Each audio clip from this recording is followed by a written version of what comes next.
আমরা এই মৌসুমের আম সংগ্রহ আনুষ্ঠানিকভাবে শুরু করেছি।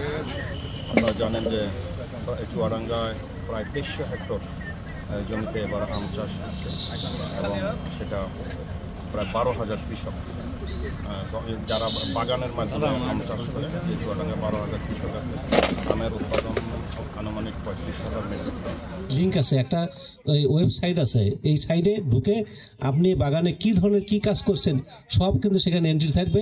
বাইরের যারা ক্রেতা থাকবে তারা কিন্তু এটা দেখবে, দেখে সেখান থেকে তারা আপনাকে আমের অর্ডার দিতে পারবে।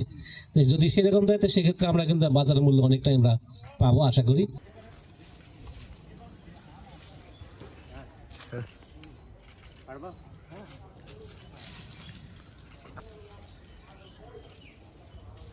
আজকে গুঠি আম ভাঙার ডেট 15ই মে।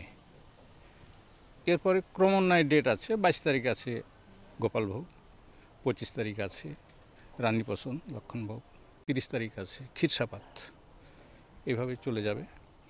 আজকে 15ই মে আমাদের গুঠি আম অলরেডি পেকে গেছে। আজকে যে গাছটার আম আমরা পাচ্ছি আপনারা দেখছেন, অনেক আম পেকেছে। এই আমগুলো আপনারা নিজেরাও খাচ্ছেন, টেস্ট করছেন যে গাছ পাকা আম। তো এবারে যে সময়টা বেঁধে দেওয়া হয়েছে সেটা প্রপার সুন্দর, যাতে আম চাষিরা ম্যাচিউরড আম পাড়তেছে এবং বাজারজাত করতেছে। আমাদের আম আমরা যথাসময়ে পাড়ি, ম্যাচুরিটি হওয়ার পরেই পাড়ি। আজকে যে আমটা পাড়ছি সেই আমটার নাম হলো গুঠি আম।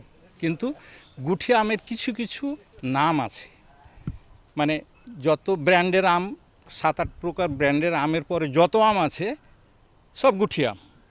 এটা আরও 300 রকমের আম আছে। তো আজকে যে গুঠি আমটা পাচ্ছি সেই গুঠি আমের নাম হলো সাগরিকা। বান্ডেল থাকলে প্রতি সেনমানিতে টাকা বাঁচবে। বিকাশ সেনমানি বান্ডেল কিনে জিতুন প্রতি লেনদেনে।